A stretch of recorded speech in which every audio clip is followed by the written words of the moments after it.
in research more so on the program development and program evaluation side, and using grants to more influence patient care directly as opposed to for the purposes of research. Thanks. Thank you so much, Dr. Buchholz. Dr. Sells, can you give a brief introduction of yourself for us? Sure. Good morning. I'm Joanna Sells. I'm currently working as a clinical research psychologist. So I'm a credentialed clinician, but I work 100% in research for the Rocky Mountain MyRec out of the Aurora, Colorado location. And I'm really excited to be here talking to all of you. Thanks for being here. All right, thank you, Dr. Sells. And then last but certainly not least, Dr. O'Brien, if you will just briefly introduce yourself to us. Sure. So my name is Sheila Frankfurt O'Brien. I'm a psychologist and primarily an investigator at the Waco Center of Excellence for Research on Returning War Veterans.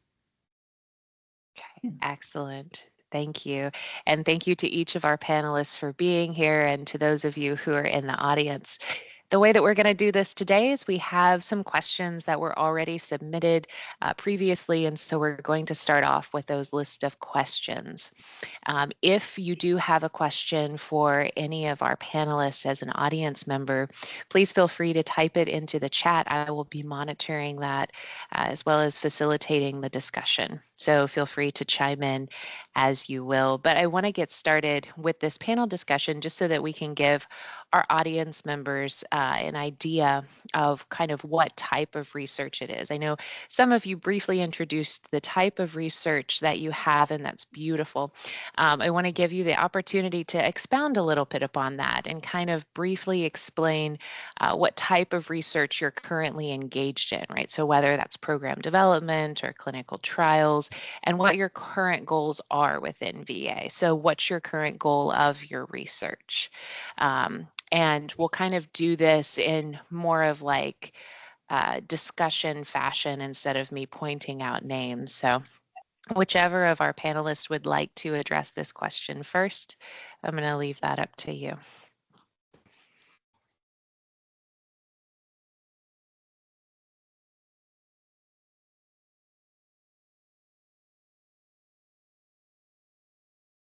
Well, I can go ahead and go. We'll just, I guess, go with the order that we did earlier. But so so I'm doing a little bit. I'm doing both a little bit of more formal research and some QI program evaluation type of projects. But my main kind of area of interest is on integrative medicine applications for broadly for illness and health. And I am very interested in various types of CIH modalities, but my own work has focused primarily on mindfulness and compassion-based interventions. I'm particularly interested in applications for traumatic stress and chronic illness. And then in the more recent years, that's been sort of married with my interest in integrated primary care.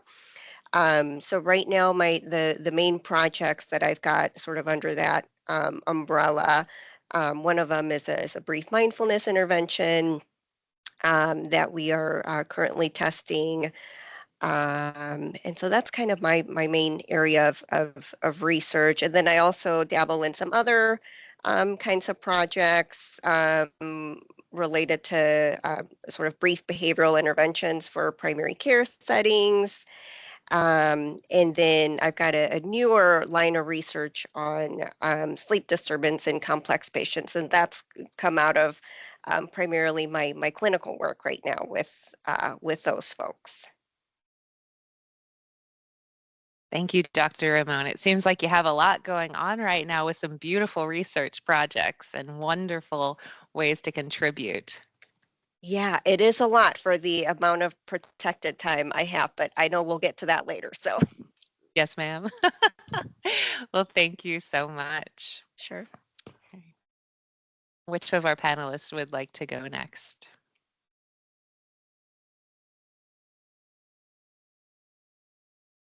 I can jump in.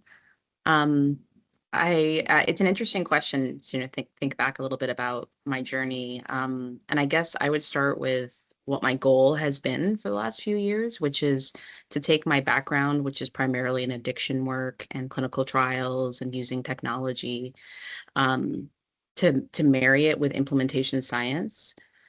So I think part of what has kind of stuck with me throughout my development as a psychologist is we have all these incredible tools and strategies, but oftentimes are not implemented or they don't stick once they're implemented.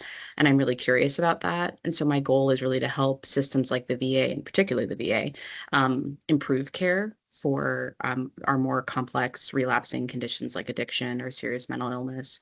So the work I'm doing now builds off of the last 5 years or so of training and work that I've done in implementation science and understanding systems and how systems work. And there's no better place to study systems than the VA.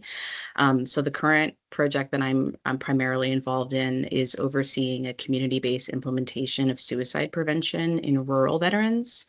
And it's a large program that's existed before I started in my role and has several years left. And I'm coming in on the tail end of data collection. And what we're really doing is partnering with communities and several contractors who help facilitate this work, trying to better understand how to implement suicide prevention in areas that are really struggling, that have higher rates of suicide and also have higher proportion of rural veterans. So for me, I'm learning skill sets that are marrying my background and my passion for addiction work with these implementation science strategies. And that's really the track that I'm on. And my other goal is to stay permanently funded as a VA employee. I know, especially in the current budget climate, and often in our budget climate, there's a lot of uncertainty about staying funded. So trying to find creative ways to do that as well.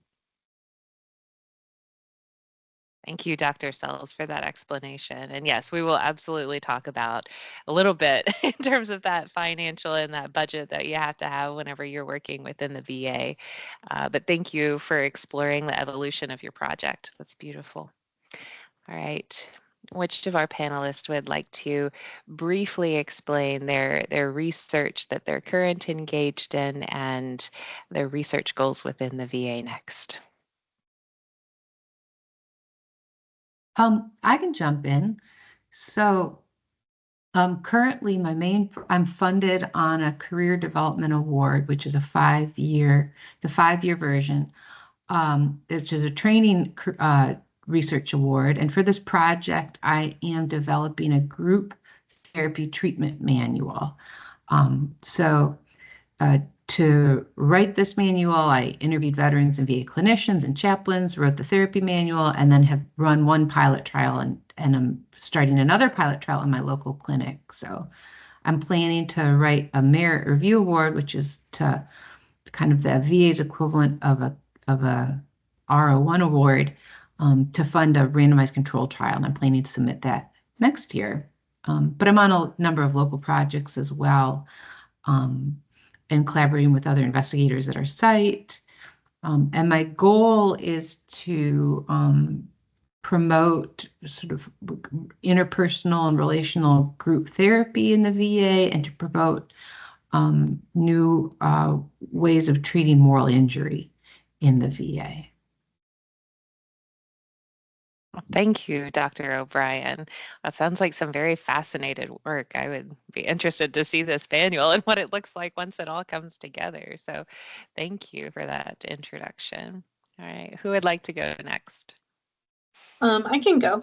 So I basically don't do research per se, like in the traditional official sense, but rather use like that kind of skills and interests. So I've done things like gotten public health diffusion of innovation grants or implementation grants, innovation grants, things like that help to further like the services within the environment. So things I've been interested in are mental health access. I've done work with intimate partner violence. I used to work in primary care mental health integration as well. And so looking at things there that we could do around heart health and other conditions. So, and like right now I run a process improvement team And we look at different ways that we can improve things operationally, whether it's develop something like a group, let's say, or just change processes. And so, of course, using some of the similar skills, but not to the purpose of research in the publication sense or anything. Fantastic. Thank you. Thank you for sharing that. It sounds like some amazing program development stuff is working on your end as well. And of course, last but not least, Dr. Lang, if you can briefly explain what type of research you're engaged in and current goals within the VA. Sure. So, I mean, I guess the best umbrella for my research would be that I've long been interested in how to get folks into care who aren't necessarily getting the care that they need. And so I've done this in a variety of ways by focusing on various types of interventions. So across my career, I've done a lot of work in various novel psychotherapies, as well as complementary and integrative health.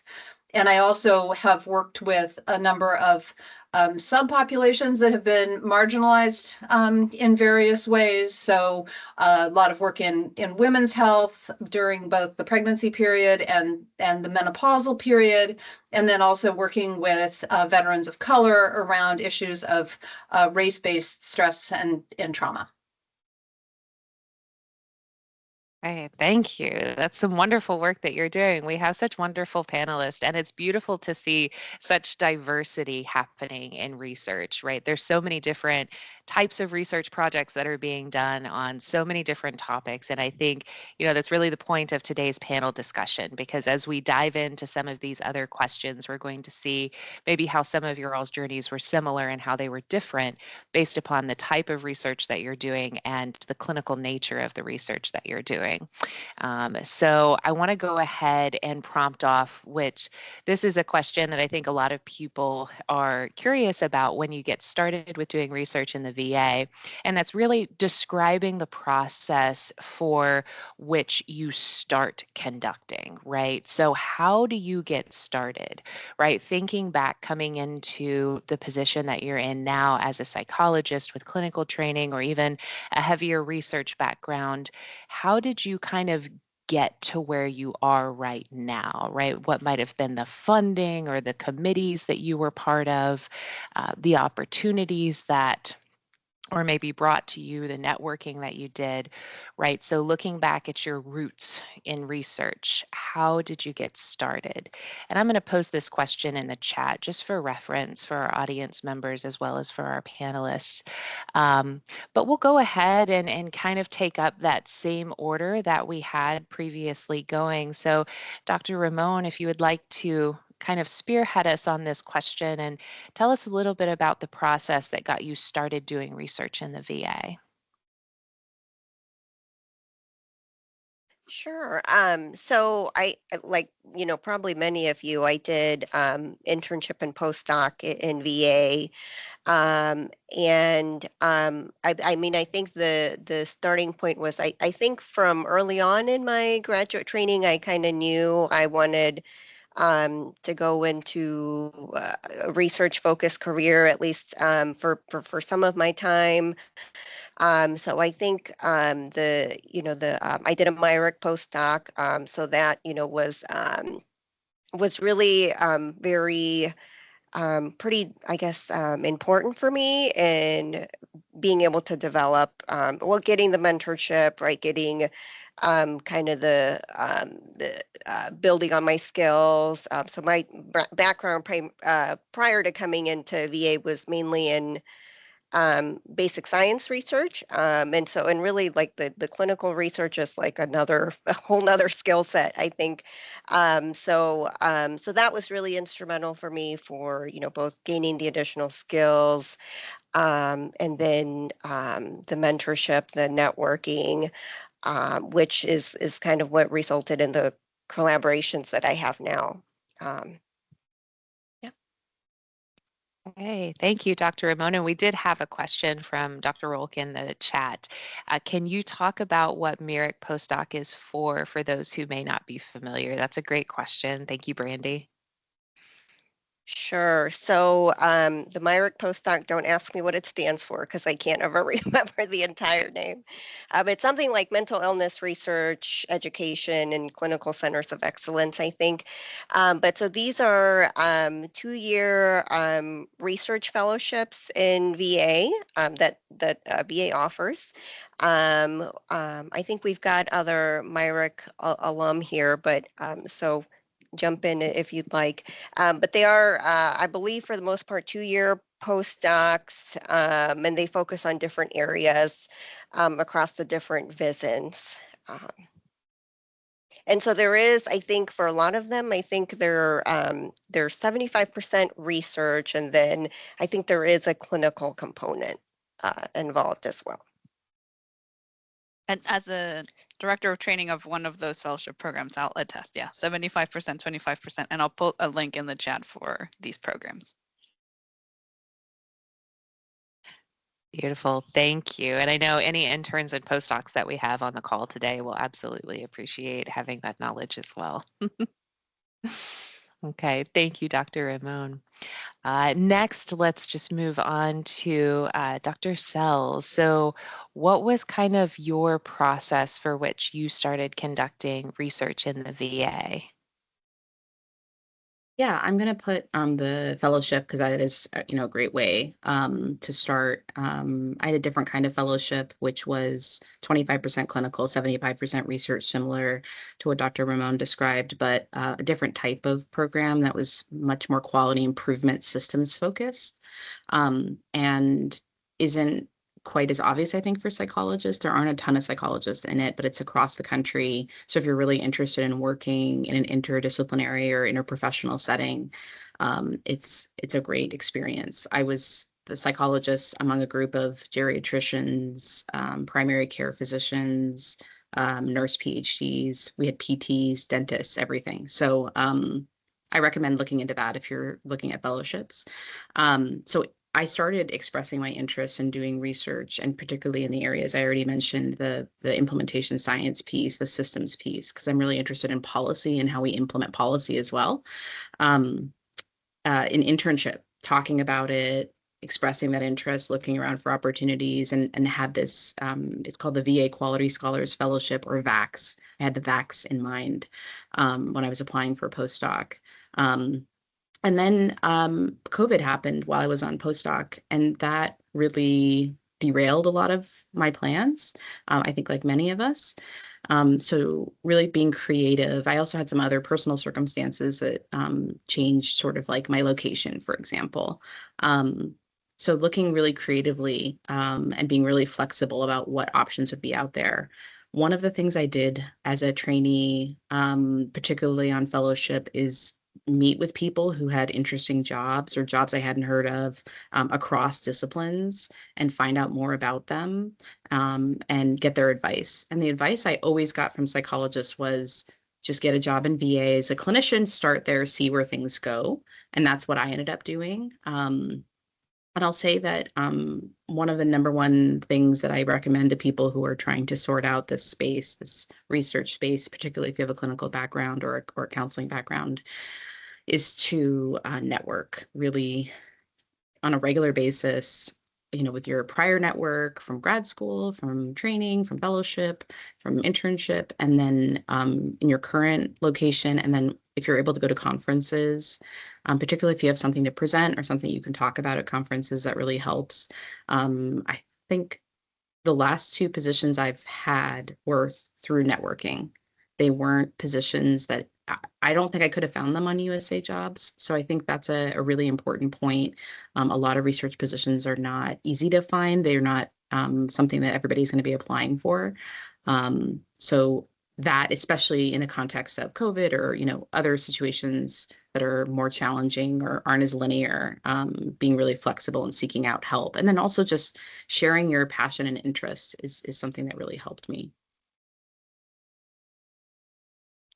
Yeah, thank you for making that point about networking, because I know, especially as early career psychologists, we do kind of look at USA jobs, or maybe we go to APA's big convention conference every year, right? But kind of understanding the nuances of network and how that can be important, and really what networks are available to us within VA, right? And kind of meeting the right people. Are there any, because I know networking it's very fluid, right? And so it kind of, people change as they move into different positions. Were there any particular groups or networks that you were connected with early on that helped you kind of get started in that research position? Yeah, it's actually a really good point that networking is kind of a vague thing, right? And a lot of, sort of formal networking might not really be as fruitful.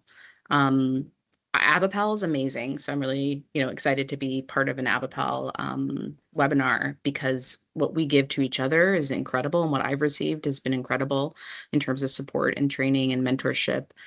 So that's definitely a key piece. APA, places where psychologists gather and develop our interests, but even in content areas is really important as well. For me, networking really is just getting to know people and then building relationships with them, which I think, most of us are pretty skilled at. I really enjoy that. And so for me, networking is a joy and something that I like to do and is energizing for me. And I think that probably helps. Networking isn't a one-time conversation. It's many conversations over a long period of time, for me. And so, finding opportunities and then being patient about where those opportunities might lie. The other thing that I didn't mention related to networking is really thinking about being prepared when an opportunity does come up, because it could be quite sudden. So, having, like, continuing to be engaged in research. If, for example, in my case, I was a clinician, continuing to be engaged in research when I could. So keeping an academic affiliation, which wasn't that difficult to get.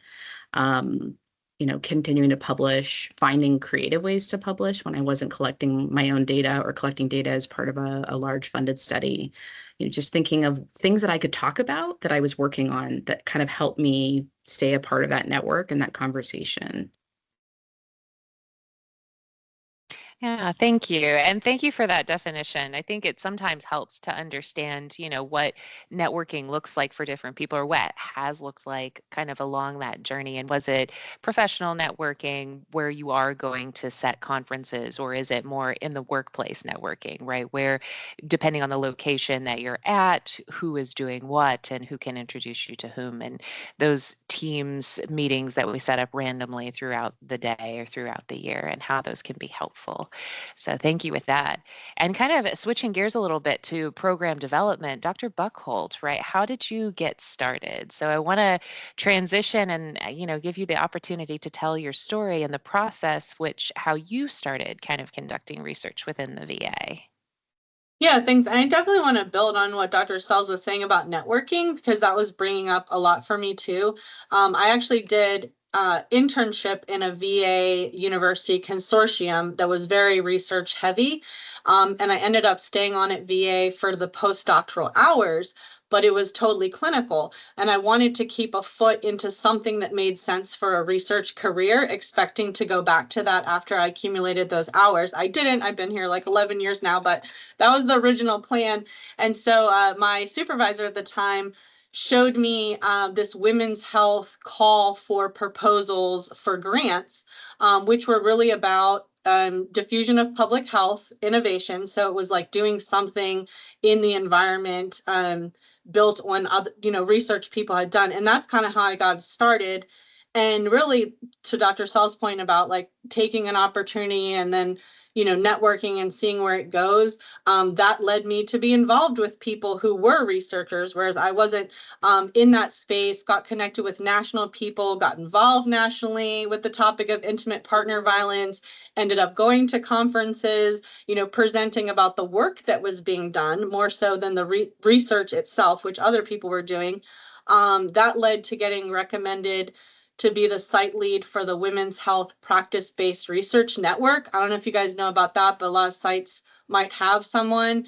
And so really, rather than me doing the research, researchers might contact me and say, hey, we're looking to have more of a pool of women veterans, right? So it's women's practice-based, and there's less women in VA. So it's a way to do multi-site studies and increase the population of women in your sample. And so different facilities have a lead for that. So I do that.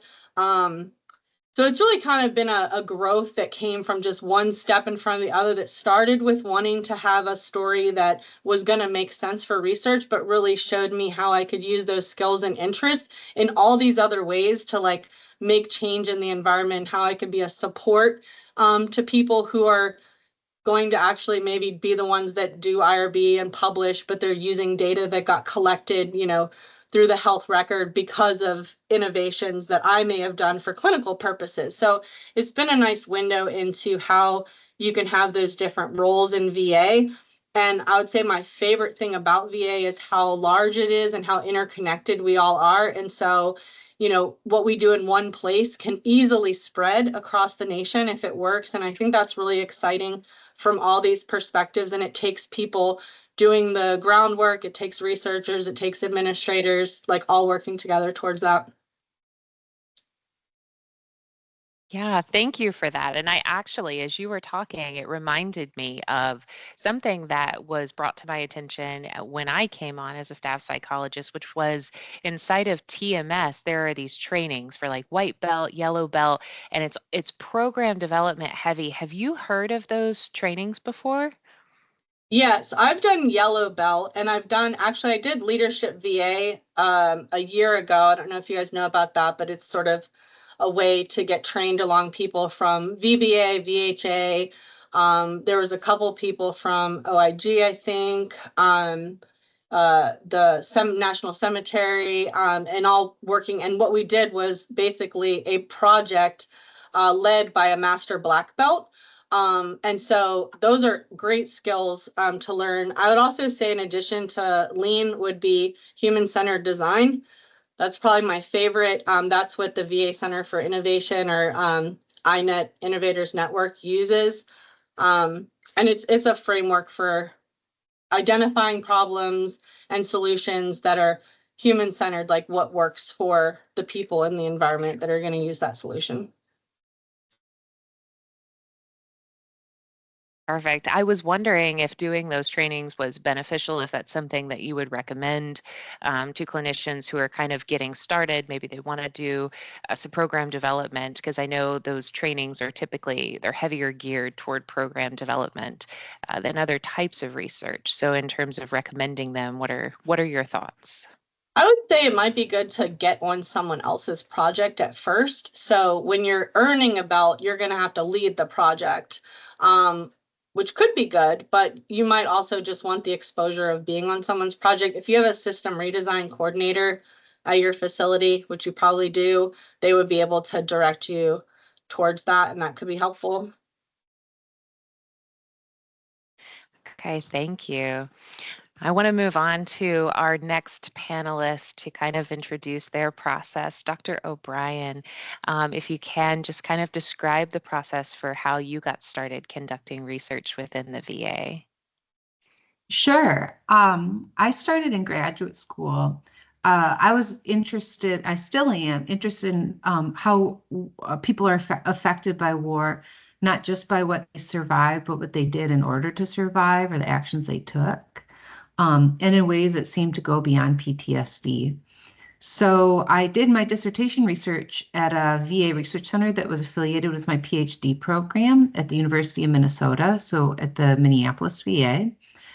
I did not do training during graduate school at the VA, really. I didn't have a post practicum, and I did my my pre-doc internship actually at a community center, not at the VA. But my graduate advisor, said, well, if you're interested in the effects of war, you should go where, more veterans are. And that's not Minnesota, that's down in Texas. So I came to Central Texas.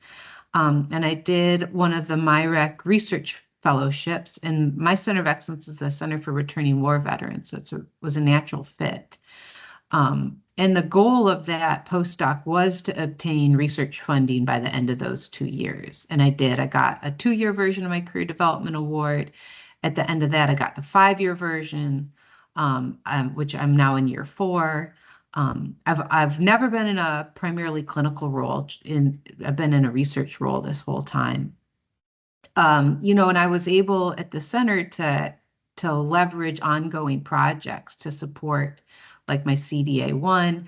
Although I say the CDA1 plan manuscripts really didn't materialize as I intended. But I was able to spend those 2 years doing moral injury focused clinical care at the outpatient clinic, just as part of the time that I spent to get some experience. And so that actually formed the basis of that clinical work formed the basis of my CDA2. That and other research experiences I got from my mentors as my CDA1 being site PIs for some clinical trials. I totally echo the importance of meeting people and networking. In graduate school, I went to the International Society of Traumatic Stress Studies conference yearly and was pretty unafraid to strike up conversations. And not just people who were more senior than me, also people who are at the same career stage. So then we were able to put together symposia or posters or submissions for ISTSS. And even if the symposia didn't turn out, that would turn into a poster so I could have something on my CV. What other people were describing about taking up unexpected opportunities, I attribute my professional advancement to this. I'd call it planned happenstance. This is a theory of occupational development that says that there are unexpected moments of serendipity and good fortune where you meet the right person at the right time, you in an elevator or at the bar at a conference, or you talk about your shared interests and something develops. But to have those moments, you have to be ready and prepared to take them up. So you have to be prepared to meet and listen to people carefully and talk in a mature and professional way. One thing I know I did a lot of was to take on roles or join projects that didn't immediately seem like the perfect next step or wasn't exactly what I wanted to do, but could offer some connection to people who were doing work I was interested in or would get me, experiences I didn't have. So that could, help me down the road. So my career actually, even though it seems pretty linear, like postdoc to grant, didn't feel very planful in the moment. It seemed more like I had these accumulated experiences that led me to where I wanted to go. Yeah, and I think that's such a valuable point that you bring up too about how we can have one idea, during postdoc or even in graduate school, and the trajectory can look so different, right? So in terms of, you brought up kind of that decision making that goes into, do I take this opportunity? What was kind of your thought process in the opportunities that you took to get where you are doing research in the VA now? I just always said yes. That's one of the decisions I made, which sounds simple, but I think that that's kind of a stance that you can take. Yeah, and I don't have much more sophisticated to say than that. I think that was sort of it. Yeah. I think that's a beautiful response in its own right. So thank you. Thank you for that. All right, Dr. Lang, if you will, just speak to us a little bit about the process in which you got started in your position within VA, currently doing research. So I'm actually inclined to not go into my trajectory since that was 25 years ago, and I think not all that relevant to today. But a large part of my job as the director of CSAM is to develop our junior faculty. And so I think that the advice that I would give to folks who are interested in developing a research career would really be around not trying to go it alone, that it's VA is a very hard place, I think, to get traction, particularly out of a clinical job. So the average clinical job, you're lucky to get a few hours bought out here and there. And it's very hard to start getting traction from that place. So I think that finding mentors who are really committed to developing you, whether at your location or at another location. There are a lot of really amazing mentors out there who really will, sort of take on sort of helping people through those early career phases that are very hard, right? I mean, as more senior folks, this is the advantage we have, is we have more flexibility and more data and, all sorts of things that become the currency of advancement. So I would say find a really good mentor, not just a name that you can put on things, but somebody who really is committed to you and helping you. And then if you possibly can, find a center, right? So we've talked about the MyRex. CSAM is actually part of the network of MyRex along with Waco. And, there are 18 of those centers around the country. I don't know how many coins there are, but there are a lot. The coins are the HSR&D kind of centers. There's, just a number of these kinds of things, and you don't even necessarily have to be at a site with one of these things. There are things like the PBRN that Kelly was describing, where you can, again, be part of a network of people. And so I would say if there are any ways that you can start to affiliate with groups like that. So at CSAM, we start with our postdocs. Everyone is matched to a mentor. That mentor is responsible essentially for getting that person into where they want to be next, which a lot of times is a CDA, either a CDA 1 or a CDA 2. And then that mentor stays there. It's very hard to run a CDA and all that it takes on the budget that a CDA has. So the mentor really stays there with the person and helps them, through the years of the CDA until they're able to transition into next roles.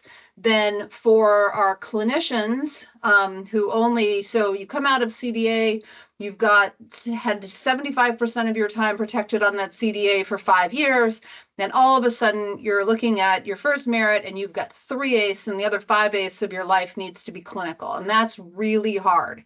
So at CSAM, we bridge our investigators. We give them 2/8 additional in that transition period so that they have a couple more years with more time in order to finish up the CDA, right? Your CDA, just because 5 years are gone, doesn't probably mean everything is published and wrapped with a bow, right? So you still need time for that, but you're also trying to bring up another project. CSAM also provides pilot funds, and it's much easier to compete for these kinds of things if you get some pilot funds and you do some small projects. And CSAM's not the only one. I know a lot of centers, and there's a lot of other sources either within VA or within universities to get pilot funds. So I would say take advantage as much as possible of leveraging the resources around you, because there actually are a lot of resources within VA to help cultivate the next generation. Thank you for that response. You brought up such an excellent point of mentorship and, really being able to find that person, whether it's in VA or MERIC or, kind of using other resources that are government based. Are there certain, when it comes to mentorship, right? Say that you have someone who is a clinician right now and they don't necessarily have those connections. Are there certain characteristics within mentorship that maybe they can look for within their VA or that they can look for within their facility? What might make a good mentor as someone who you would want to learn from and kind of guide you through this process of research?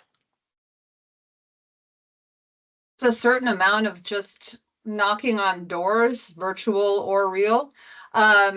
So, like my work with race-based stress got started because a clinician here came from her postdoc, having been part of the team that really developed that intervention, and she was very interested in bringing it here.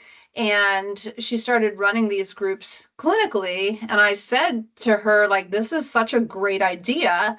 Really, we should have more evidence base around this. Would you be interested in doing a quality improvement project? I'm sort of speaking from my role as CSAM director, but saying, what would you be interested in terms of doing this? And, she kind of thought about it and sort of started writing a grant and said, you know what, I'm not the type to write a grant. I really love doing this work and I really want to be part of this. And I said, well, I think it should be studied. What if I write the grant and you just take a big role in this? And so we started working together, and you got the project funded, and she has been a therapist on a lot of it. And then one of my postdocs under her supervision has been a therapist on a lot of it. And she wrote the protocol paper, which I was senior author on. And so, you know, it really has become a collaboration, right? And it was because, you know, I'm interested in developing new ideas and meeting needs that occur in the VA.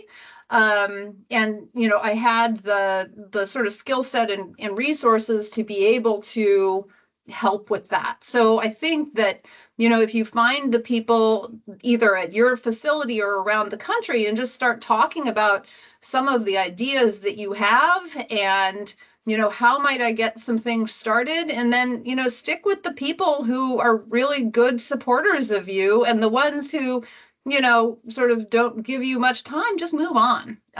You know, there's a whole range of mentor types out there. And I think there's a lot of people who are really great mentors, and you'll see there's a ton of trainees around them, and they usually, you know, sort of just like, you know, use Sheila's strategy of just always say yes, right? Like, I know so many great mentors who just keep saying yes to anyone who comes their way because they're just really committed to doing that. So find those people. I know that's not a very easy thing, but I think that you know, if you have a lot of conversations at meetings or at your facility, or, you know, go to the MyRec Connects talks, or, you know, wherever it is that you can sort of find out what's going on in the country, and then just ask to talk to people and you know, share your interests and get their support. Thank you. I really appreciate that answer. I think that a lot of people on the call probably do as well, because it's nice to hear that, you know, there are certain things to look for in mentorship, and saying yes isn't always necessarily, you know, a bad thing when it comes to work-life balance and kind of maintaining that idea and that perspective as a clinician and as a researcher. So I think that that's refreshing to hear.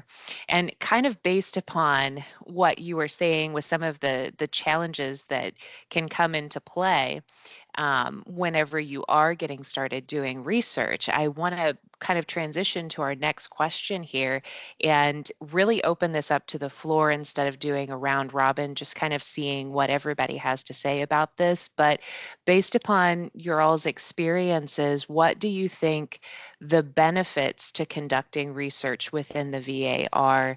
And what would you identify as the barriers? Because I know there are a lot of people that we have, not just on the call, but just in general, early career psychologists that kind of wonder, well, what is the benefit of doing research in the VA versus, you know, doing research within an educational institution or a private setting, something of that nature that doesn't have to do with their clinical, their tour of duty or their position within VA. So I wanted to ask everyone here, what were some of the benefits that you guys have identified, as well as some of the barriers? And like I said, with this question, I'm really going to open it up to the floor, so that way you guys can kind of answer and work off each other as you see fit here. So I don't mind starting, because again, I think, you know, from where I am, I'm thinking about this for a lot of people. I think the benefits of doing research within, well, there's really two different tracks we need to talk about, right? So if you are a clinician researcher, you know, I think that the benefits are that it can be very gratifying to be doing research within a clinical setting and have that kind of synergy around your work. And as, you know, others have described, have, you know, sort of this system for potential uptake of your work across the country. And it's also a very protected position. So if you have a funding gap, you're not, you know, sort of, eating ramen and beans, right? Like you can go back to that clinical job and you still have a job on the other side. The downside, however, is that it's a pretty hard life. So as I mentioned, now this varies some from facility to facility, but you get 3/8 for a merit award if you're the PI. Otherwise, if you're a co-I and things, you may get 1/8, or you may have to, sort of even justify getting an 1/8 for it. Sites are very variable. So at my site, they don't see any of those things as additive. So the most we can ever get is 3/8, which is just really hard if you're trying to, manage a couple of different projects and all you have is 3/8 for that, and you're still maintaining 5/8 of clinical work. It's very hard. And the other advantage on the clinical side is a lot of sites have the SSR. So you have a bigger salary potentially. If you're a research focused psychologist, now you have to deal with the fact that you can't have privileges within the VA. And so you have to rely on other people in order to essentially supervise your work because, sort of definitionally, now sites vary on this also, but according to ORD, definitionally, if you are in a non-clinician role, you do not have clinical privileges within the VA. And so someone else has to sign off on your work and do things like that. And you're also in a soft money position. So you'll get, for example, on a K, you get 100% of your time covered. But after that, it can be very hard to, so most awards no longer allow you. There used to be awards that would allow you to put a salary on.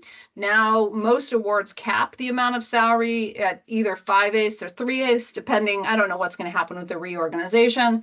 But so to really be post CDA independent, you really kind of need 2 merits to maintain your salary, or you need to cobble a whole lot of things together. So the advantage there, there are many of the same advantages. You're still within the VA system. You're still working with the veteran population, which hopefully you find is rewarding. But you have a lot more flexibility, right? You don't have to worry about RVUs and sort of that aspect of your life. So you're in complete control of your time, but on the other hand, you're just much more vulnerable. So things like right now, where we're looking at funding lines at, I haven't seen them as low as they are right now. We're looking at more potential cuts. Research is probably going to be hit harder than a lot of other areas. It's a trickier time to look at yourself, sort of maintaining your full-time pay over, through at least a period like this that's going to probably be pretty lean and pretty tough. Yeah, I think it's important, like you said, to kind of distinguish that. Are you a clinician researcher, or are you in predominantly a research position, right? Because that time is going to look different. And you bring up some really amazing benefits as well as barriers, right? And one thing to consider is the current budget climate, right? The financial climate that we're in, and how that might impact your ability to get funded to do research. And kind of even within VA, it sounds like the parameters in which you work in, right? So kind of if you are in that research position, needing a clinician if there is clinical work that is involved, so that way you have those clinical privileges. So very important points that I don't think a lot of us think about whenever we think about doing research within the VA. Thank you for bringing those up and bringing those to the attention of the group.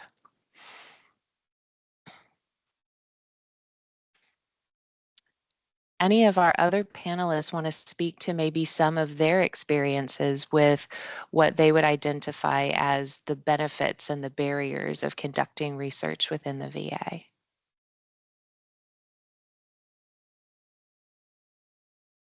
I definitely think the path that I ultimately took and stayed on had a lot to do with barriers, and just the competing clinical responsibilities. And that's why I erred on the side of doing things that made change and less so on the research side. I tried a number of times to go through IRB here, and it was like a lot of paperwork.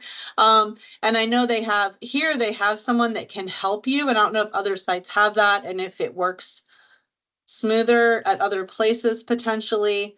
But I know that would be like a challenge I had, and then possibly something that mitigates that challenge would be these people who will help walk you through if that's like an effective thing where you are. And I will also just echo really briefly Dr. Lane's comments about being, as a clinician researcher myself and an early career psychologist, I'm like, this is like actually really helpful for me too, because I'm kind of at that point where you know, I'm considering what my next steps are in terms of like funding, and do I if I want to get more protected time for research, do I write a grant, or do I pursue more grants? And I can't imagine where I would find the time right now to write a grant.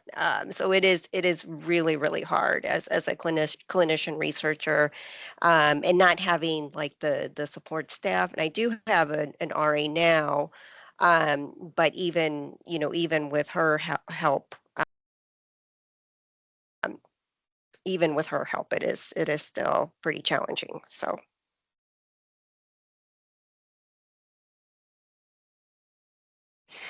All right, so I know that today we only have a few minutes left on the call. These webinars always go by so fast. They go by so much faster than I ever anticipate. But I do want to thank all of our panelists for being on today's webinar. And before we conclude, I also want to just kind of open the floor and give the opportunity for any of our panelists who have kind of some last minute advice for those of us who are on the call that are not yet involved in research, but we have these curiosities to do scholarly work.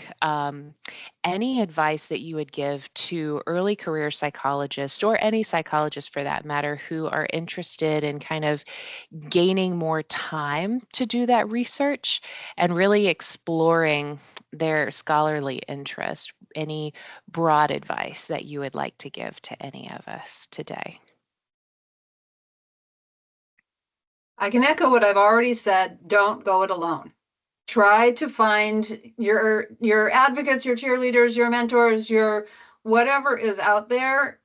Benefit from the experience of people who have been here a long time, and reach out. Don't be shy. If doors get slammed in your face, just move on to another one. There are great people around the VA. Find those folks and get that help, because I think that it's near impossible to do this all by yourself, but can be super rewarding if you really connect up within VA and find those nationwide groups that you enjoy working with. And honestly, the always say yes thing, I mean, I differentiate. There's busy and there's busy, right? So when you're busy and you're doing things that you really love to be doing, that's not burning you out. What burns you out is when you're busy and it's not things that you really love to be doing. So I would say, kind of let your heart guide you on those things also.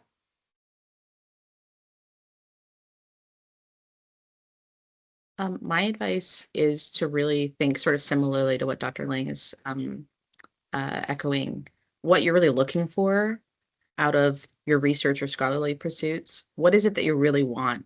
Do you want grantsmanship? Do you want a lab? Or do you want just to have your hand in research? Can you mentor trainees? Can you do the administrative side, have a different type of role? I think there's lots of options to meet those needs. And so really being honest with ourselves about what the purpose of it is can help guide some options and thinking creatively and flexibly.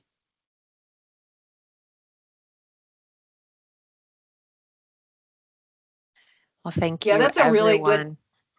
Oh, sorry. Go I was ahead. just going to say that's a great point. Like, don't feel like being part of research is being the PI who writes the grants. right? There's so many other people that go into it, from assessors to clinicians to, you know, sort of more administrative types to, you know, but for a clinician to be a therapist on a grant and work with the team to make things better. And, you know, I really believe in that learning health system concept. And so the clinician is as important a role as the person who, you know, sits around behind computers and writes grants.